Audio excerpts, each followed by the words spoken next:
Good evening, everyone, and welcome to the Board of County Commissioners Comprehensive Plan Amendment Public Hearing. Would the clerk please call the roll to establish quorum? Joe. Good evening, Miller. Here. Hagan. Here. Kemp. Here. Merman. Here. Overman. Here. Smith. Here. White. Here. Thank you. Have a quorum. Thank you very much. I'd like to welcome everyone to the Board of County Commissioners Comprehensive Plan Amendment Public Hearing. The Board of County Commissioners will consider the adoption of the annual capital improvement program, the capital improvement element update, and the transmittal of 2 comprehensive plan amendments to the State Land Planning Agency and other agencies for review. If these 2 amendments are approved for transmittal, a second public hearing and a final vote will be held before the amendments are adopted. The board will also consider the final adoption of 1 comprehensive plan amendment. I will now request that Planning Commission members introduce themselves for the first time on the agenda items. So we're now going to move into the first item. Who's doing that? Mr. Garcia? Good evening, Mr. Chairman. Tony Garcia, Planning Commission staff. The first item before you this evening is a capital improvements element update that will be presented by Mr. Diego Guerra. Diego. Good evening, Commissioners. Diego Guerra, Planning Commission staff. Excuse me. This is the capital improvement element schedule of projects update. This is a routine update that comes before you each year and is required by Florida statute.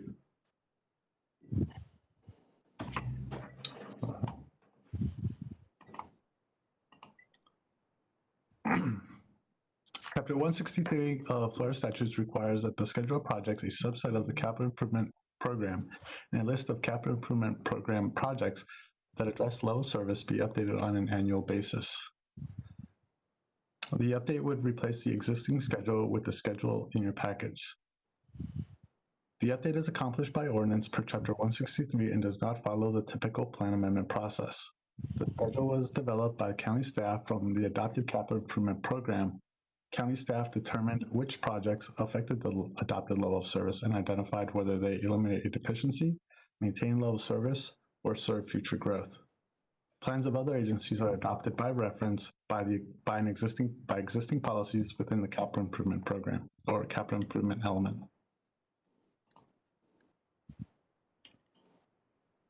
Depicted on the slide is a summary of the schedule of projects which are placed in 6 program areas.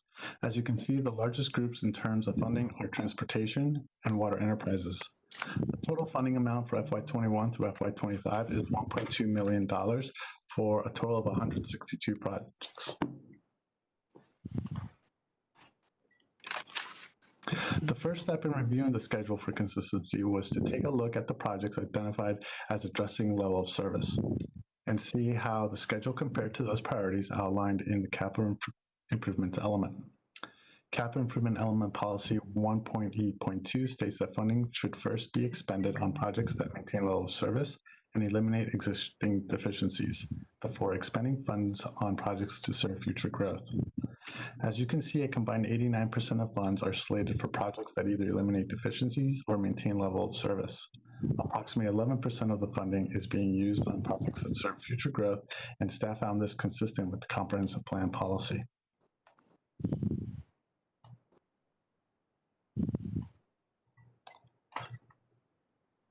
On this slide, you will see 3 policy excerpts used in the consistency review of the schedule of projects.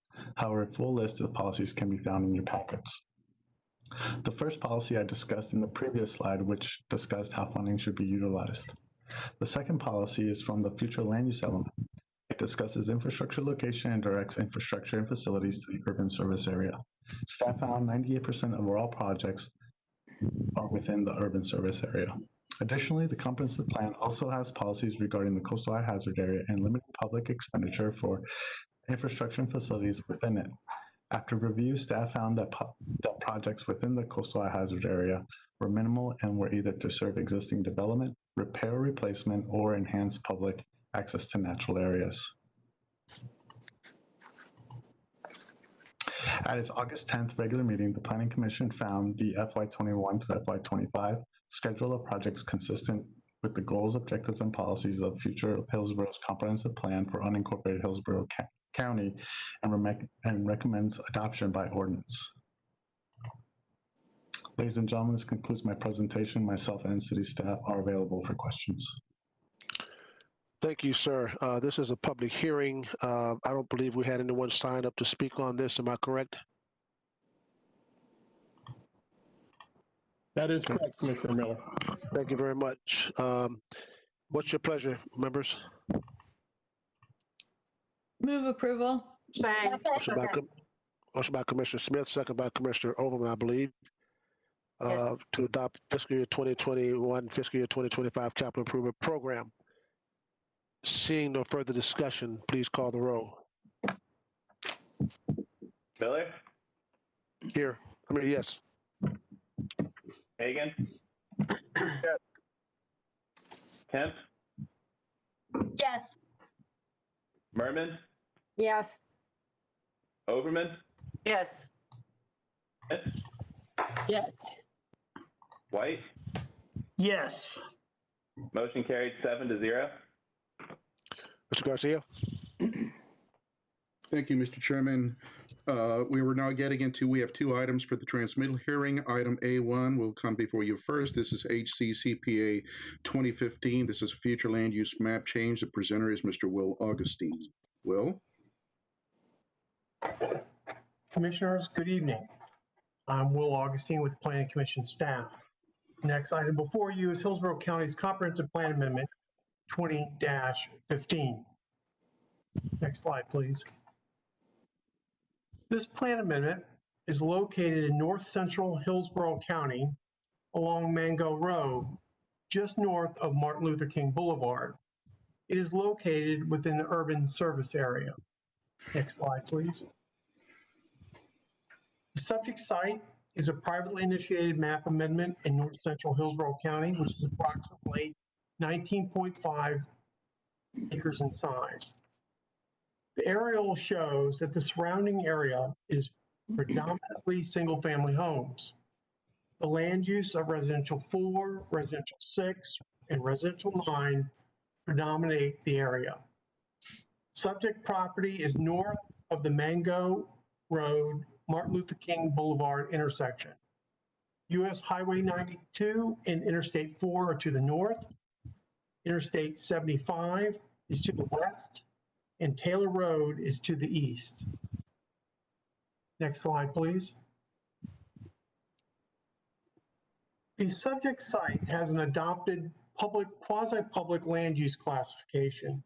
It contains St. Francis of Assisi Catholic Church and a rectory.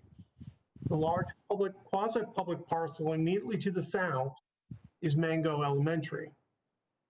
The areas along Mango Road include public, quasi-public, park and recreational, and residential uses. The areas along Martin Luther King Boulevard are a mixture of office, commercial, and residential uses. Residential 4, residential 6, and residential 9 are the predominant land uses of the surrounding properties. Next slide, please.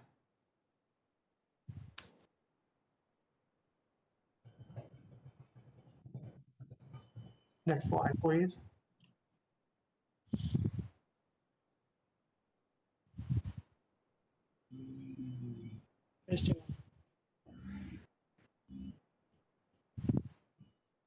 Mr. Brewer, can you hear me?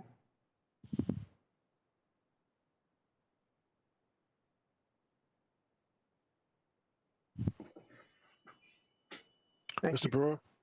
There we go. The applicant is requesting a residential 9 land use change. Next slide, please. The currently adopted land use classification of public quasi-public doesn't allow dwelling units on the 19.5 acre site. With a land use change to residential 9, the subject site would have a potential build out. We can't hear.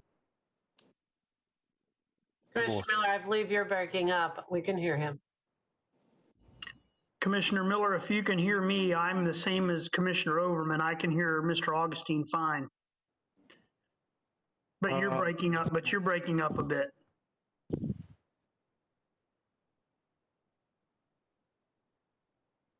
Actually, yeah, I think he's frozen. Yeah, he's freezing up. Mhm. Chairman, if you can hear me, I suggest leaving the session and coming back in. Go ahead. Yeah, he's still freezing up.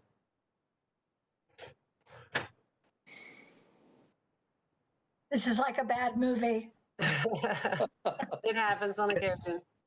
Commissioner Overman, I think you're the chair. I think Commissioner Miller dropped out. Do you want to give the presenter authorization Am I to back yet? proceed? Am I back yet? Oh, you're Am I back. back? He's Am I back? You're back. You're back. Thank you. Hear you, Mr. Chairman. Thank you. Only in the ghetto. Only in the ghetto. Now, I would not say that about your neighborhood, okay? I'm getting a lot of feedback. No. Yeah, you're logged in twice, actually, Commissioner Miller. So you may want to. All right. Let me go out again. Okay. Okay. And is it Mr. Augustine? Yes, ma'am. You may proceed. Okay. The currently adopted land use classifications of public quasi-public doesn't allow dwelling units on the 19.5 acre site. If the land use change to residential 9, the subject site would have a potential build out of up to 175 dwelling units. Suburban scale neighborhood commercial, office, or multi-purpose projects are limited to a build out of up to 175,000 square feet or a floor area ratio of 0.50, whichever is less. Next slide, please. Commissioner Miller, are you back? I'm back. Okay, great. Thank you. We're proceeding. Thank you. This photograph is a view looking south, showing the subject property along Mango Road. Next slide, please. This photograph is a view looking west on the subject property. Next slide, please. This photograph is a view looking west along the northern boundary, showing the subject property. Next slide, please. This photograph is a view looking north along Mango Road. Next slide, please. This photograph is a view looking south along Mango Road, showing Mango Elementary. Next slide, please. This photograph is a view looking northwest along the eastern boundary of the property. Next slide, please. This photograph is a view looking north along the eastern boundary of the subject property. After distribution, next slide, thank you. After distribution for local agency review, no objections were received. Next slide, please. After distribution to the surrounding property owners, we did receive one objection to the proposal, which I believe you all recently received by email this afternoon. Next slide, please. During the Planning Commission staff's review, it was determined that the request for a land use change to residential 9 is consistent with 1 goal, 4 objectives, and 8 policies in the future land use element. They proactively direct new growth in the urban service area, promote neighborhood design, the compatibility of new development, and site design use. They further direct the protection of existing neighborhoods, gradual transition of intensities, the integration of development, and ensure compatibility. These goals, objectives, and policies of the county's future land use element are further supported by Goal 2, 4, and 5 of the community plan. These community plan goals set out to enhance community character, ensure residential quality development, community appearance, and ensure safety and mobility. Next slide, please. Finally, Planning Commission determined that Hillsborough County's Comprehensive Plan Amendment 20-15 was consistent with the goals, objectives, and policies of the future Hillsborough Comprehensive Plan for unincorporated Hillsborough County, and forwards this finding to the boards of county commissioners. Next slide, please. And that concludes my presentation. Thank you, Mr. Gustine. The applicant is Mr. Michael Horner. I see Mr. Horner. Mr. Horner, you have 3 minutes to recognize. Thank you, Mr. Chairman. Commissioners, good evening. I'm Michael Horner, 14502 North Dale Mabry Highway, Tampa, Florida 33618. I am representing a joint venture development opportunity between St. Francis of Assisi Catholic Church and Blue Sky Communities that you may all be aware of. Rather involved real estate affordable housing developer in both the city of Tampa and Hillsborough County. So it's a privilege to represent this unique joint venture opportunity.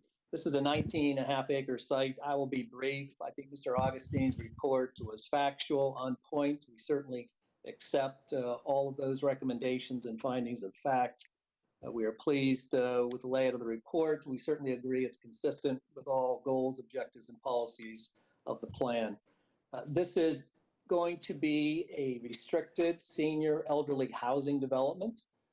We will have to go through an entire PD rezoning, commissioners. As you're probably aware, and as Will outlined, we do not have the ability for any private sector development on lands designated public, quasi-public. So we intend to file this and go through a PD rezoning, assuming we can get a Res 9 approval. And then that, of course, will involve detailed site planning, buffer, screening, layout, architectural details, and so forth, as well as public notice within 300 feet and 1 square mile for all the HOAs from this site. The church will remain. We are not taking down the church. The church wants to be an active participant in this process. Blue Sky and the church will be looking to develop a restricted elderly housing that will be most likely in the northwestern quadrant. The benefit of this joint venture effort, board members, to share common infrastructure, utilities, retention pond, and access, as well as parking. So if you look at the map that Will showed before and your map there, the Res 9 extends all west of Mango Road and extends from I-4 all the way south to Broadway. We have Mango Elementary to the south. We have Community Park to the north. This area is quite diverse. We're looking forward to moving forward with this PD rezoning. And I think Blue Sky certainly is a respectable developer, and you have reviewed and approved several of their developments before. This is an opportunity for affordable housing in this area that sorely needs it. And that concludes my presentation. Happy to answer any questions, board members. Okay, thank you, sir. This is a public hearing. We had no one sign up to speak in the public hearing aspect. The applicant waives his time because he needs no rebuttal. What's your pleasure? Move Move approval. Motion by Commissioner Smith, second by Commissioner Overman. I think that's Commissioner Smith, wasn't it? Chairman, this is James Brewer. We Commissioner Kemp. want public comment for this. We do? Yes, sir. Arnold. James, this is 15. Is it? No. Yeah, 16 has the speaker. This is 15. This is 15. My apologies. Okay, no problem. Superman makes mistakes too. We'll be all right. What's your pleasure? Oh, we have a motion by Commissioner Smith, second by Commissioner Overman to approve HCCPA 2015. Seeing no further discussion, please call the roll. I'm very excited about the motion, but it was, I think, Commissioner Kemp and Overman who made it. Kemp? Yes. I'm sorry. Commissioner Kemp, and then I seconded it. Let me make a correction on the motion for the record. Commissioner Kemp makes the motion, second by Commissioner Overman to approve HCCPA 20-15. Seeing no further discussion, please call the roll. Thank you. Miller, Yes. Hagan, Yes. Kemp, Yes. Merman, Yes. Overman, Yes. Smith, Yes. White. Yes. Motion carried 7-0. Mr. Garcia. Thank you, Commissioners. Thank you, Chairman. Miller, the next item before you is item A2. This is HC CPA 2016, a future land use map change. The presenter is Ms. Krista Kelly. Krista? Thank you. Krista Kelly, Planning Commission staff. I'm presenting Comprehensive Plan Amendment 2016. This is a privately initiated map amendment. Next slide, please. This site is in the rural service area. As you can see, it's also within the East Lake Orient Park Community Plan boundary. It's east of Tampa and southeast of Temple Terrace, and approximately a third of a mile north of I-4. It's adjacent to I-75 on the eastern side and adjacent to the Tampa Executive Airport to the west. Next slide. The site is 191 acres in size and is used for agricultural purposes. It's in an area referred to as the Eureka Springs area, and the surrounding area is characterized as a rural community, generally to the south of the site. And here you see the airport again. The Tampa Executive Airport and the urban service boundary show a clear separation between the urban and rural area. County public water and wastewater is not available to the site. Next slide. This is an aerial on the left-hand side of the property referred to often as the dairy property. This image is characteristic of the entire site, and to the east is I-75. Next slide. This is, again, another aerial just to show that the western side of the property is buffered from the airport by a relatively thick visual buffer of tree and forested property. Next slide, please.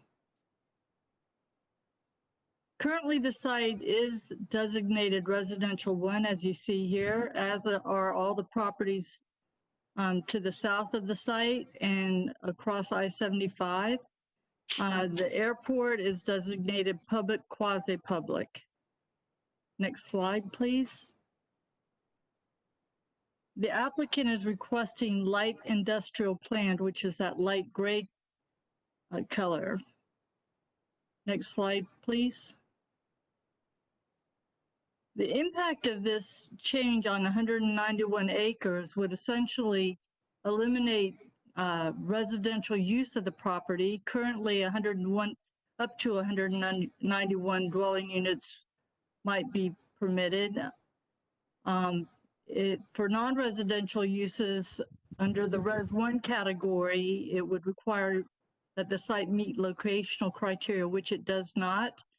Under the LIP, it would allow an up to a 0.75 floor area ratio, which when calculated out based on the size of the property would allow approximately 7 million square feet.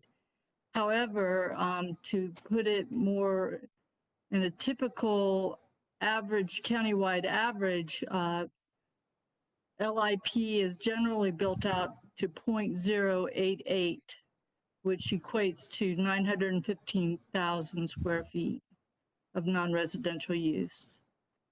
Next slide, please. This amendment was distributed for agency comment. We did not receive objections. Again, Development Services noted that public water and wastewater facilities were not available to the site.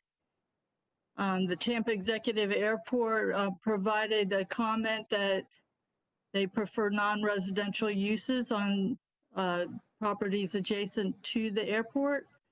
The school district and Plant City also had no comments. The Department of Health and Environmental Protection Commission noted that future review and requirements may be required at the rezoning stage due to wetland impacts. Next slide, please. Staff reviewed the site for consistency, or the amendment for consistency with the comprehensive plan, and found that the site was consistent with maintaining the rural density and not permitting the extension of water and sewer into the rural area. However, please note that the Planning Commission found that it was consistent with recognizing an enclave or a need for higher density, and also for mitigating public health hazards adjacent to the airport and residential development. Next slide, please. In addition, the Planning Commission found that it provided a gradual transition of intensities between land uses, and found that based on the LIP land use category, a planned development zoning district would be required as a mechanism to promote compatibility. Next slide, please. Based on these findings, the Planning Commission found 2016 consistent with the goals, objectives, and policies of the comprehensive plan, and forwards this recommendation to the Board of County Commissioners. Next slide, please. And that concludes my presentation. I'm happy to answer any questions you may have. Thank you, Ms. Kelly. I see no questions. We have applicant Adam Carnegie. Adam Carnegie, Actually, David Singer, or Brad Oliskansky. Which one are here? Good evening, Commissioners and Mr. Chairman. This is David Singer on behalf of the applicant. Okay. Good afternoon, sir. You're recognized. Thank you. I will try and keep this brief and talk a little bit and hit some of the points staff has already made. Most importantly, the location of this site, 191 acres sitting right in between Tampa Executive Airport and I-75, and you can see shaded by the blue line outline on this slide. What we're going to ultimately do with this site is create a motor enclave for automobile enthusiasts. You'll see up to 350 garage units. Those are represented by the white rectangles you'll see towards the bottom of the concept plan. You'll see a 1.5 mile professionally designed performance track, also towards the bottom there, starting in the middle and going down. This is a performance track, not a racing track. It's for auto enthusiasts to bring their cars out, not on city or county streets, and drive in a safe and controlled environment. On the northern part of the site, you'll see an off-road test track, similar concept, but for more off-road vehicles. I want you to notice here, it's a large site, 191 acres. It is an extremely low FAR of 0.08. There is not going to be significant development of any sort of real density on this site. And the applicant was very careful in selecting this site and designing it to deal with mitigation of wetlands, keep it as green as it can be with very little development. You will see also on the bottom towards the right an event center of up to 15,000 square feet where we can hold corporate outings, corporate dinners, any sort of event space that people might like to rent in Hillsborough County can be accommodated at this site. The LIP district is the appropriate district here for a couple of reasons. Number one, it prohibits residential uses. That is very important considering the airport is right next door. It avoids any type of residential sprawl here. But secondly, it also comes with a component mandatory PD. So the development can be absolutely controlled on this site. You will hear, and I'll go through the calendar in just a minute, but you'll hear the companion PD rezoning application at the same time that you hear the final reading on this LIP designation. It allows the uses that are needed. It prohibits the uses that are not compatible. I think one of the things that resonated with the Planning Commission when they gave unanimous approval for this was it's actually the Res 1 designation that's not compatible for this site, precisely because it's sandwiched in between the airport and I-75. It's sat vacant for quite some time. To give you just an idea of what these garages will look like internally, you can see some of these photos from the existing M1 concourse the applicant has built in Pontiac, Michigan. And I want to call your attention to the square on the bottom left. Right in the middle there is where the M1 concourse sits. And you can see it is sandwiched in between residential uses and commercial uses. You'll hear more about this at the PD hearing, but it is absolutely compatible with the surrounding uses. There was initial questions from the elected officials in Pontiac, Michigan. They could not be more enthusiastic about how the project has turned out. And we'll get into that in greater detail in December. So from a calendar perspective, we'll go after tonight. Hopefully you will transmit to the state. We'll go in front of the ZHM in November.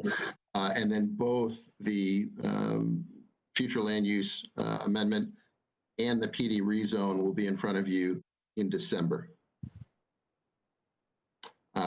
Just to wrap up, and for the record, Planning Commission did find this consistent by unanimous vote.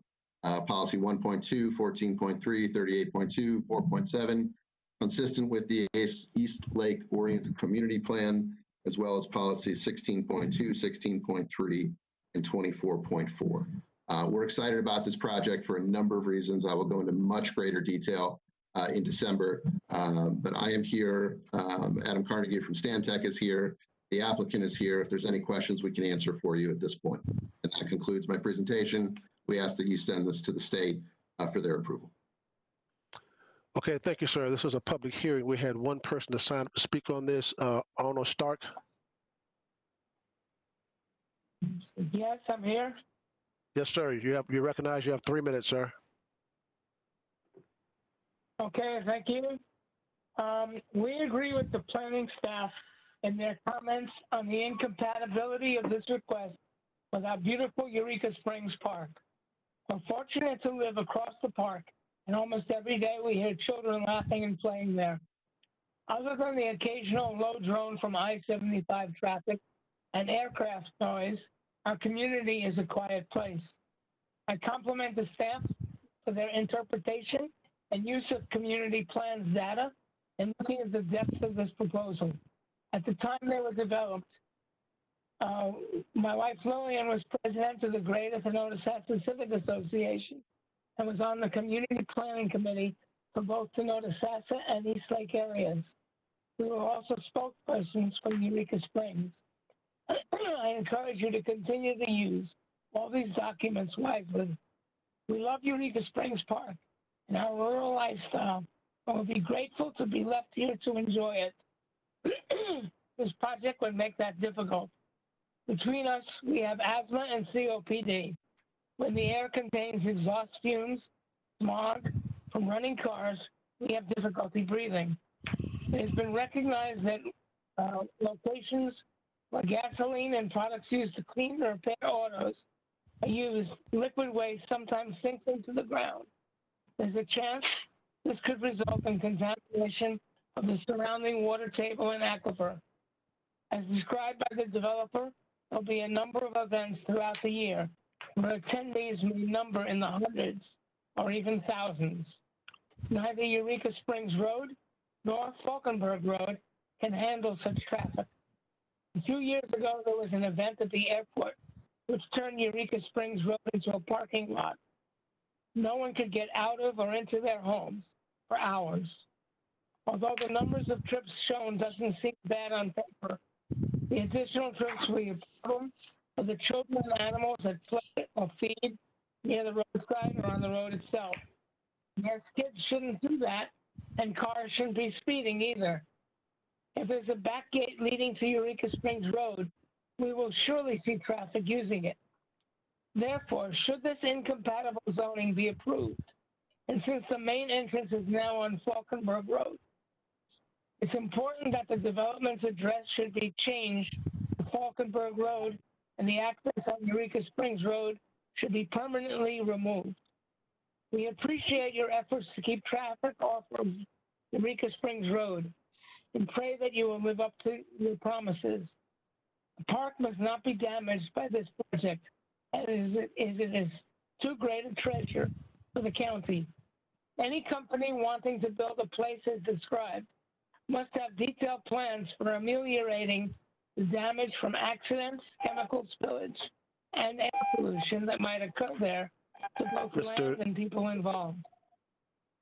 Sir, your time is up, sir. Your time is up. You threw this up. We appreciate you being here tonight, and thank you so very much for your comments. Thank you very much. Applicant, you have 3 minutes for rebuttal. Thank you, Mr. Chairman. I will not need all 3 minutes. I think the applicant, I can speak for, actually agrees with a fair amount of what the past speaker said. We are concerned about traffic, which is why we moved the main entrance from Eureka Springs to Falkenberg. That has been a work in progress with staff over the last several months. In terms of fumes and car exhaust, again, this is a parcel situated between I-4, I-75, and the executive airport. The fumes and whatnot exist currently with a very low density here. Again, this is going to be a low impact development. You will hear more about that at the rezoning. At this point, respectfully, we ask that you listen to your Planning Commission staff, listen to the Planning Commission, send this to the state, and I promise, we'll have a much more thorough discussion about wetlands, about environmental issues, about traffic in December.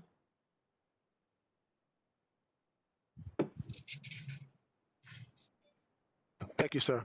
Commissioner Smith, you recognize. Thank you. So if I could ask Krista Kelly,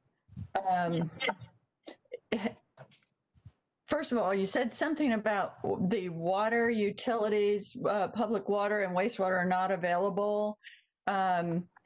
So in order to accommodate light industrial use, they'd have to make an exception to that because of public health and safety and connect to what, the Tampa water source that the airport is connected to, or how would that be resolved? It is staff's understanding that they have talked with the Tampa staff about the condition that there was a landfill. I'm unaware of the intensity of that landfill or the contamination, but that presents a public health and safety issue, and that would be considered a potential exception to extending water. So then the county would pay to extend water outside the urban service area? Again, I can't speak in too much detail, but I believe it would be the developer's responsibility to extend lines to their property. Commissioner Smith, may I help? Who is that? This is Adam Carnegie, applicant's planner. Sure.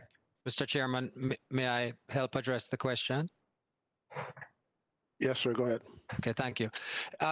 just to clearly separate water and wastewater, Commissioner Smith, on the question of wastewater, you are correct. The airport is connected to the city of Tampa's wastewater system. And that came about because the airport wanted to use septic tanks when they were expanding many years ago. And the water quality concerns for the Tampa Bypass Canal actually resulted in the denial of those septic tank permits. That's actually one of the reasons why the Res 1 designation that we're moving away from is really unhelpful and inconsistent, because as you can imagine, 191 homes on septic tanks without public wastewater would be a real issue. So we are, in fact, we have already discussed with and have vetted capacity and know that we can connect to the city of Tampa's wastewater system. In fact, recently we were approached by Hillsborough County, which has identified some operational issues in and around the area that they believe might be best resolved by bringing public wastewater through this area. And that presents another option that we could utilize, and we are vetting those options as we speak. With respect to water, we can either use an on-site water system, which we have looked at, but again, the county has identified lately the fact that in the course of closing the landfill, there are some real issues with soils, and there are likely also to be some groundwater issues. So from the standpoint of the comprehensive plan, the public health hazard exception would allow us to utilize both wastewater and water, public wastewater and water. In the case of wastewater from the city of Tampa, in the case of water, we would extend, the developer would extend public wastewater from the county to this area. So we're looking at several options to accomplish that, and we'll have lots to say about that in December, as Mr. Singer indicated. Okay. Yes, thank you. Let me ask you a question. Has the developer and the planning commission, and has anybody had any public meetings with the community who, like this gentleman who just spoke to us, worked on their community plan? Yes, ma'am. Did anyone were there any public meetings? Yes. We had, our applicant conducted two virtual community meetings, and everyone was invited, including the Starks. We received some really helpful community input in those meetings. And we also went essentially door to door and talked to as many of the people in the community as we could get in touch with. As a result of that, the initial application had, as I think as Mr. Stark realizes and suggests, we were going to provide main access via Eureka Springs Road. As a result of hearing the public input and as a result of technical discussions with Hillsborough County staff who preferred that the access be on Falkenberg Road, the stars all lined up and we moved the access to the east to Falkenberg Road and removed over 30 acres of property that would have been similarly redesignated under this amendment so that we would not have a primary access there. The only access, Commissioner Smith, that will remain there is an emergency only access. Mm-hmm. And because Falkenberg Road is so substandard, both Falkenberg and Eureka Springs Road. I mean, they're just like 20 foot wide, if that, crumbling on the edges, no sidewalks, no shoulders, no paved shoulder, just a little strip of pavement. I don't even think it's got a line down the middle, and utility lines and ditches on either side. So when do we, how is that road going to accommodate traffic from a light industrial designation? We have looked at that very closely. Well, first of all, when we say from a light industrial designation, given the required site plan and the particulars of this project, understand that we have been able to evaluate this particular project and its traffic impacts and figure out how those roads needed to be improved to address this very situation. And actually, you've hit the nail on the head. I mean, the pavement condition is not what it should be.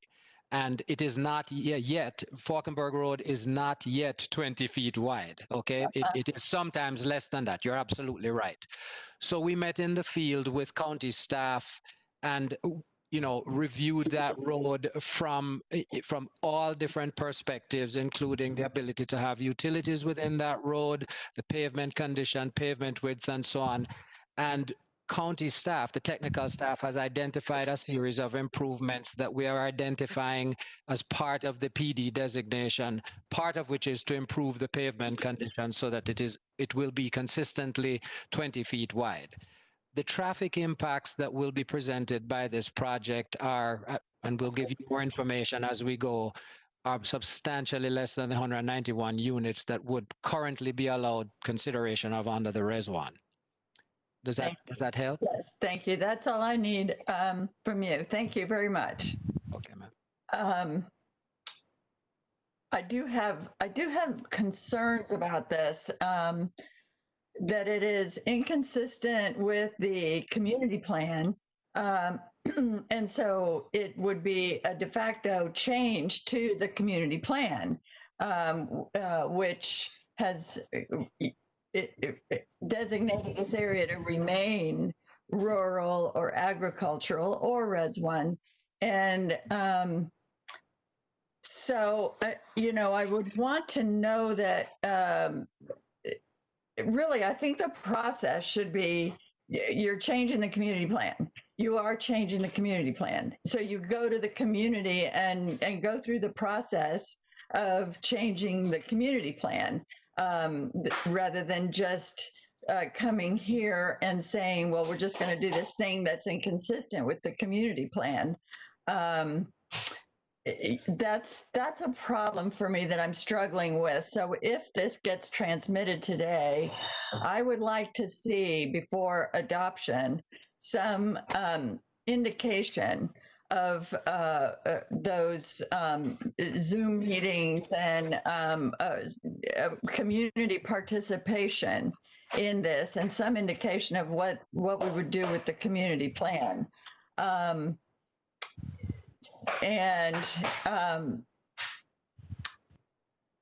Yeah, so that the other thing that bothers me is when we, and this is the last thing, Commissioner Miller, when we have a comprehensive plan amendment that says it's going to be for light industrial. Well, that can go all the way up beyond 1 million square feet of FAR, except we're being told, not really, we're going to do this particular project here. But if and when, God forbid, this particular project doesn't come through, we've got that, we're left with that LI land designation, and people can come in and do a whole lot with that would be contrary to the community plan, inconsistent with the character of the neighborhood. And I mean, we've seen that happen. If y'all recall that magical Rube Goldberg contraption of the environmental thing that led us to, or led the county to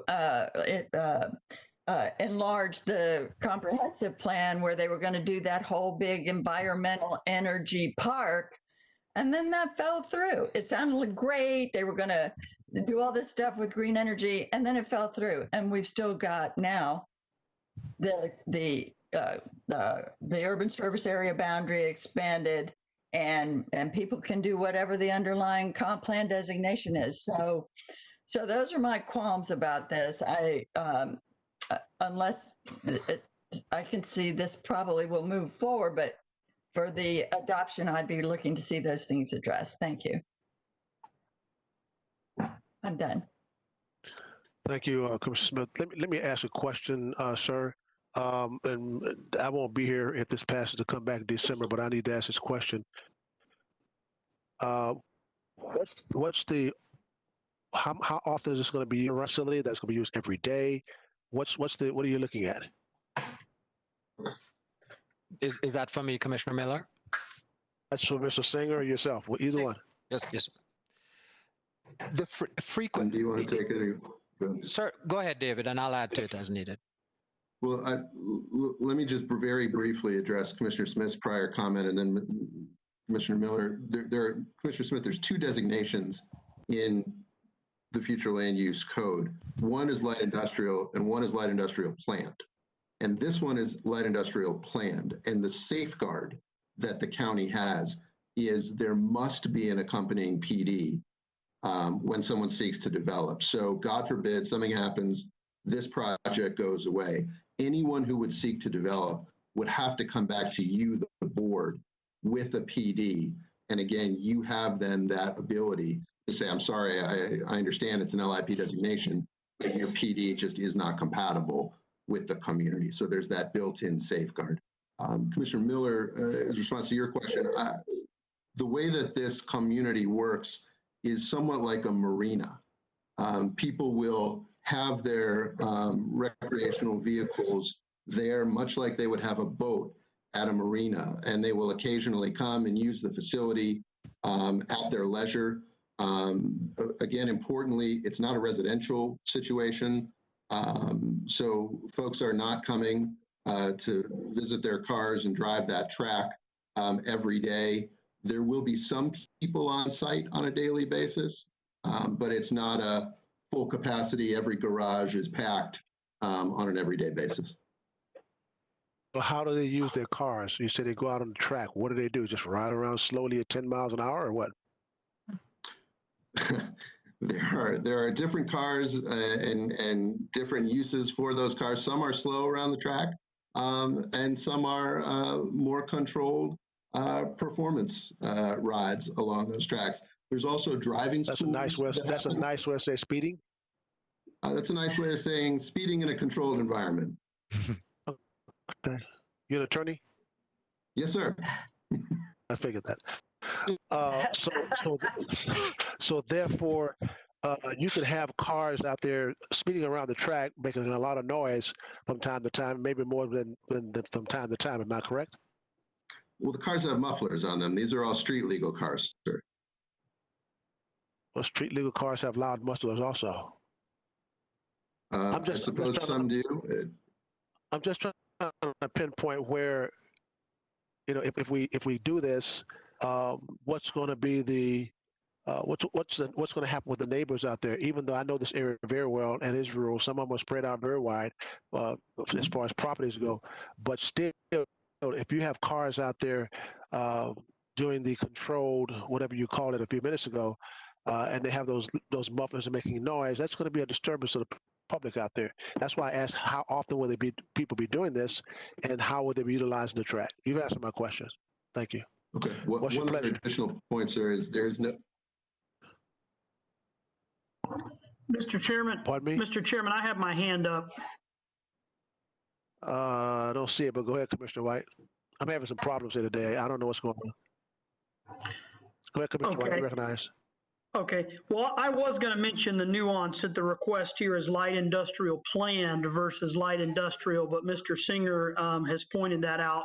And I can appreciate all of Commissioner Smith's questions and Commissioner Miller's questions, and that's why I champion this concept of a rezoning traveling concurrently with a comprehensive plan amendment. And if this transmits tonight, we'll get a chance to have all those questions answered and get clarity on all those issues as we address the final adoption of the comp plan amendment along with the rezoning in December. I do have a question. I guess first let me ask Ms. Lundgren first. Is it okay, Ms. Lundgren, if I ask a question that might get into the rezoning realm?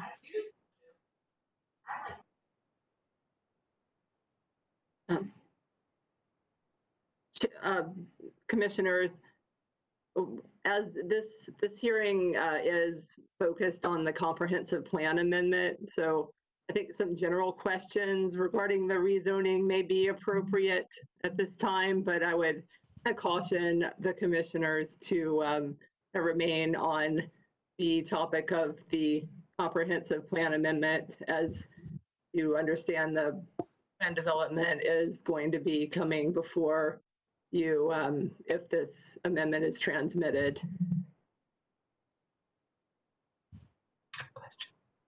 Okay, thank you very much. Well, I'll just, I won't ask any questions about the rezoning, but I'll just put out a high level thought that hypothetically, as part of a plan development, if the applicant were willing to do so, it might not be a bad idea to address potential hours of operation or hours in which the track might be available for use as part of the PD process, because I could definitely see noise, being a nuisance in the nighttime hours when people are trying to get to sleep and whatnot. So that's something I'd sure like to see considered.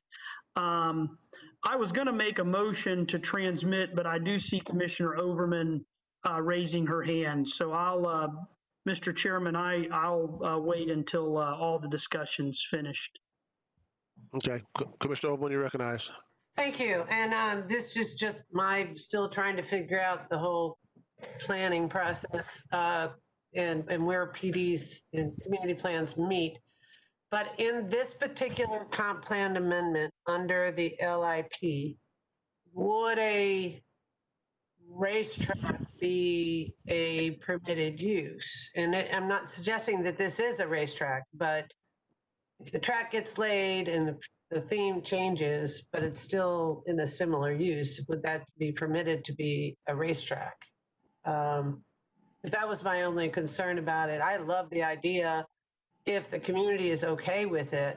And I think the hours that Commissioner White mentioned as a way of mitigating that to avoid disturbance of the community any more than the airport already does seems like a reasonable concession. But I don't know enough about the LIP as far as the land use that would apply in that particular question. Maybe Ms. Lundgren, would you like to address that issue, or Mr. Singer? I'm fine with either of them. Any of you? Let me take that, Commissioner Overman. The good thing about the LIP is that the only uses, the full range of uses that are permitted by the LIP are those which the particular accompanying rezoning and the language used in the plan is the related site plan allow for. Okay. So in direct answer to your question, it's no. Only those uses set forth in your final approval for the related site plan are permissible, and we will not be allowing any racetracks via that zoning. Excellent. Thank you very much for that. Appreciate it. I'll stop there. Okay. What's your pleasure? I move to transmit. Second. Motion by Commissioner White, second by Commissioner Overman to transmit. Commissioner Overman, you have your hand up still? No, I'm sorry. Thank you. I'm going to vote for this tonight. I won't be here in December, but I'm going to ask those that will be here in December just to make sure that we put every precaution in place to make sure that if this is going to happen, and I understand, I'm one that feels that the I-4 corridor needs to be developed in a proper planning way. No willy-nilly planning, just you got to have some sensible planning on that I-4 corridor. I think that's the next step in Hillsborough County. And like I say, I won't be here, but I'll be watching from afar. But if we do that, we got to take into consideration what the people in that area want, how they want to live. What they still want that rural aspect. I still understand. I think they want to see development out there, but it's got to be development that's going to be well planned. We can't stop it from coming. It's going to come, but make sure that we do some well planned growth out there. And let's try not to stop it from coming, but it's going to happen. But in November, December, if this comes back, let's just make sure that we dot every I and cross every T. That the developers out there will have a product that the residents out there can live with. That's all that I ask, okay? Please call the roll. Miller? Commissioner Miller may have frozen up. Yeah, it froze up again. Here he is. Now? Yeah, we can hear you now. Go ahead. Yes. Yes. Thank you. Hagan? Yeah. Yes. Kemp? Yes. Merman? Yes. Overman? Yes. Smith? Yes. White? Yes. Motion carried 7-0. Before we move on, if Spectrum is listening out there, help me, will you? I'm having some problems in my house today. Spectrum, help me. Okay. Thank you, everyone. And go. Mr. Garcia, thank you. Yeah, thank you. Is there an action that has to be done for a request a motion for approval of the resolutions for transmittal? I'm sorry, there is. Thank you. I apologize. There's okay, who is that? Merman. Who? I'll second it. Merman. Motion by Commissioner Merman, second by Commissioner Overman to transmit HCCPA 20-15 to HCCPA 20-16. See no further discussion, please call the roll. Miller? Yes. Hagan? Yes. Kemp? Yes. Merman? Yes. Overman? Yes. Smith? Yes. White? Yes. Motion carried 7-0. Mr. Garcia. Wonderful. Thank you so much. The final item before you this evening, Commissioners, item 3 is an adoption public hearing. It's item B.1 HCCPA 2007. This is coming back to you. This was transmitted to the state for state and regional review. This is the comprehensive plan text change for One Water. To make the presentation for you, Ms. Melissa Dickens. Melissa? Ms. Dickens, you recognize. Thank you, Mr. Garcia. Melissa Dickens, Planning Commission staff. Mr. Brewer, could I please have the presentation? Thank you. As Mr. Garcia mentioned, this is an adoption public hearing this evening. We are excited to bring this amendment back to you all from state and regional review. We also want to thank our county partners who continue to be excellent collaborators on this project. I see Mr. Lyons, Mr. Gormley, Mr. Cassidy, and Mr. Moran all here on the line, and I think that really speaks to the collaboration and the joint effort that went into this plan. Next slide, please.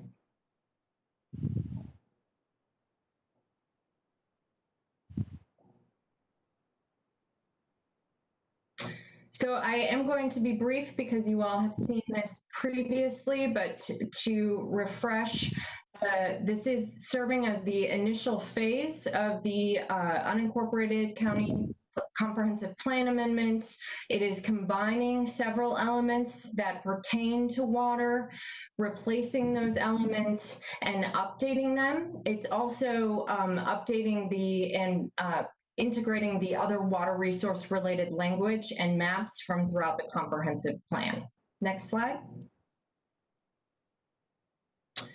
A little bit of detail about this updated language. We did make sure that it includes the policy direction that you all gave at the beginning of this year that indicated several priorities for water resources planning in the county. Again, what's developed jointly with our county partners. We retained important components of the existing plan language, updating and modernizing those components, but also reducing the language in size to focus more specifically on the current priorities and initiatives for the county. And roughly 3/4 of the plan is based in existing language, with about 1/4 of it being brand new language.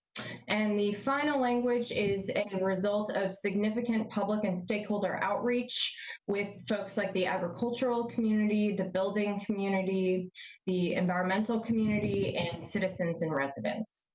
Next slide.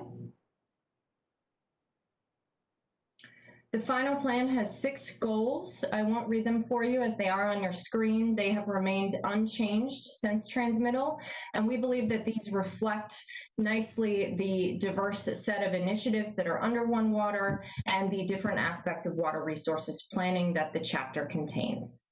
Next slide. I did want to spend a little bit more time on this slide to share some updates that on some things that have been updated since this came to you in August. The first item is One Water Policy 4.2.4. That's on page 167 in your packet, the specific strike-through underline of that change since transmittal. That was updated per some of the comments that we received from Commissioner Smith at the transmittal hearing. So we worked with county staff to update that. I also wanted to share that we received state review comments from several state and regional agencies. There were no objections.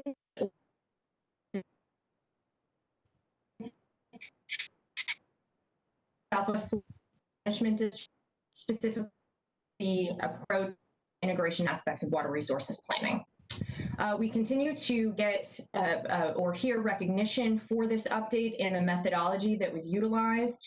We've done several presentations, including the Agency on Bay Management. This amendment has also been publicized by both magazines serving the agricultural community in the field, as well as Bay Soundings, which focuses on environmental related news. So there's been a lot of positive press about the approach and the amendment. It's also being used as a case study for the National Alliance for Water Efficiency and a future Water and Planning Network APA webinar. Next slide. Briefly, the consistency review, as I mentioned at the transmittal hearing, it is a little tricky because we are doing a complete strike through of the existing adopted plan, but we chose the goals from the 3 water resources related elements to serve as the overall consistency review. But of course, this amendment is consistent with those objectives and policies under those goals as well. These goals pertain to service provision, protection of citizens and the environment, and these overall goals are used to represent all of the applicable objective and policy language. Next slide.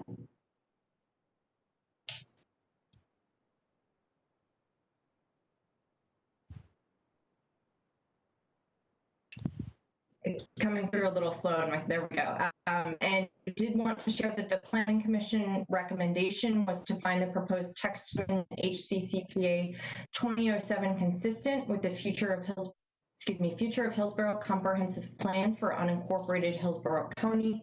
This recommendation was sent to you all. It was transmitted up to state and regional review, and now it is your decision for adoption.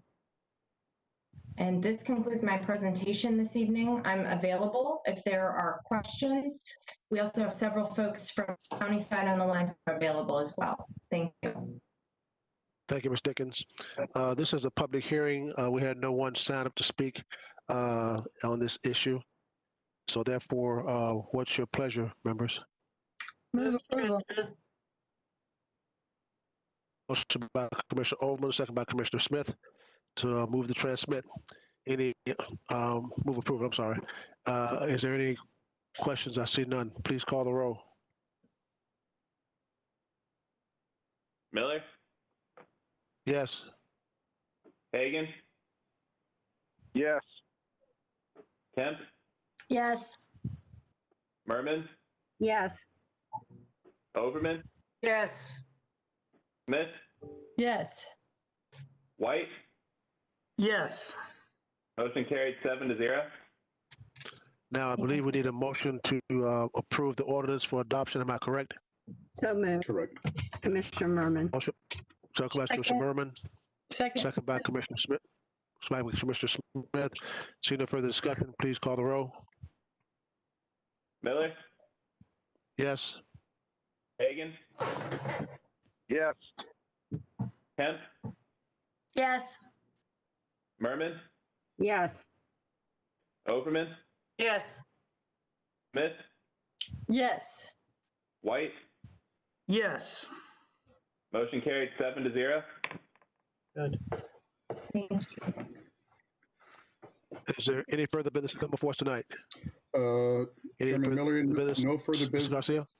No, pardon me. No further business this evening regarding this. I would just like to, as always, give a shout out to HTV for the great job that they do, to Terry McElroy, and of course, the magnificent James Brewer. So. One day we're going to get to see James, right?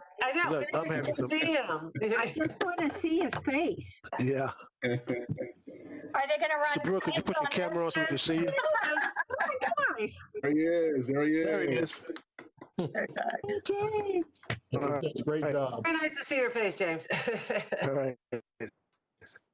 Okay. Night, everybody. Good night, everyone. Computer. And a great Look, everyone have a weekend, great, safe everybody. weekend. Enjoy yourselves, and we'll see each other next week, okay? Bye. Right. See you next week, guys. Bye.